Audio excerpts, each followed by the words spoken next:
welcome back to my channel. We'll be talking about toxic relationships.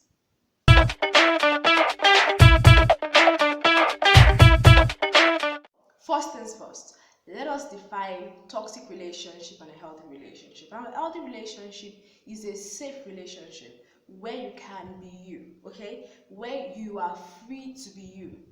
So you are comfortable in the relationship, you can express yourself without fear. While a toxic relationship, surely it's going to be the opposite. You're not secure. A toxic relationship is self-centered, okay? It drains one for the other. And in this toxic relationship, we have the toxic person and the victim, okay? The person that is being drained and the person that is draining. All right.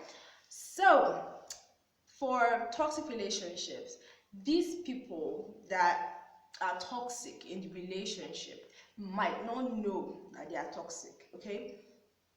You know, sometimes we act and we do not know that it is wrong because of the way we're bred, or is it taught, or things we have imbibed as per culture or values or etiquette and all that. So the person might not know he or she is toxic, and the victim might not even notice as such that he or she is in a toxic relationship. Toxic people, they do not hesitate to belittle you in public. Now, what they tell you is that they can't give you too much praise so your head does not swell and you don't fumble. That's what they will tell you. But in reality, they don't want you to be better than them. So they make sure they destroy your self-confidence so you will not be better than them. Okay, so you will not be stronger, or I don't know what to use, but they belittle people a lot. Like they belittle their partner in any whatever relationship they can be. They try to make the person see the weak side of him or her, and you just create this bubble, okay, of insecurity around that person. Okay, toxic people also can be intimidating. And by intimidation, I mean that you are always careful around them, careful with your words, your actions. It is like you are stepping on eggshells. Okay, so just doing things very carefully because you do not want to upset them. So they just flare up at slight things, and you are like, okay, let me just do this very carefully so I don't hurt this person. So it is really, really difficult because you don't know what you're going to do that is going to affect the person negatively. Okay, now this is mainly for parents, toxic parents. They try to induce guilt. Okay, so they make you feel guilty when you don't do their wish. They make you feel like you are owing them a lot, you are, indebted to them, and you have to do whatsoever they asked you to do. Toxic people can be passive. Okay, when I mean passive, they want to take all the decisions. You take all the decisions so they can blame it on you. They can tell you, you were the one that did this, Shebi, so it is your fault. And then you start feeling guilty, and then you start blaming yourself for what they pushed you to do. They know it is wrong. They just tell you, continue. And then when it turns out bad, they tell you, you were the one that did this.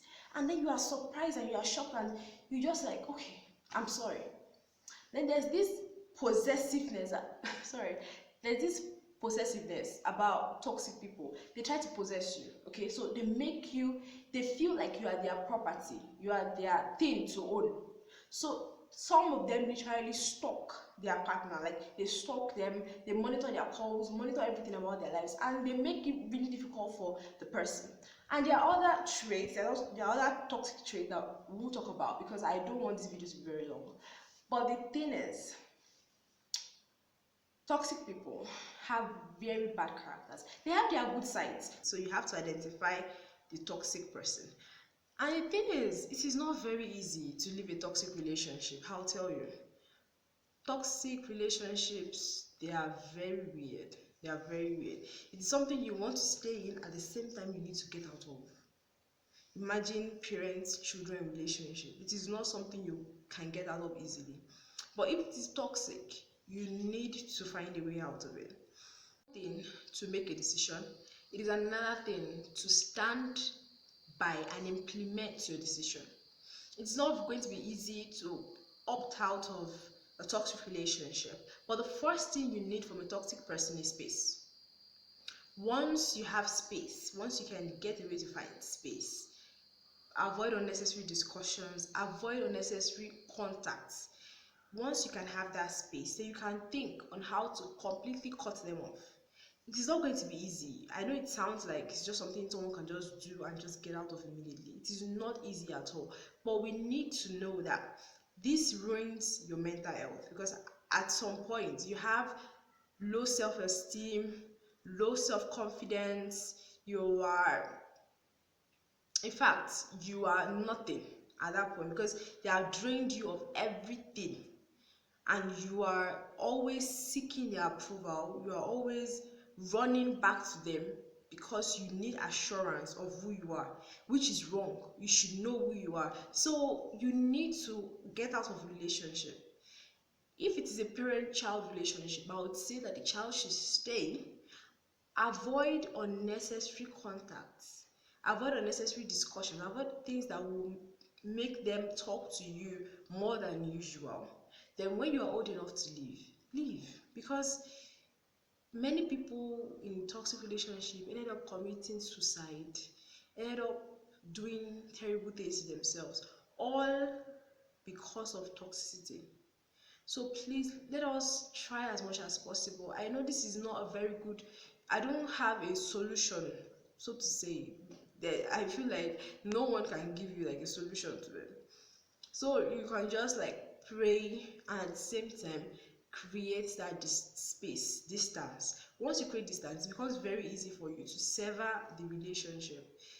When you create distance, when there's not much contact between the two of you, you can sever it at later times. But please, space.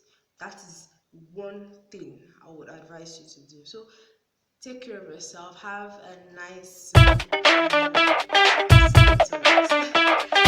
love you.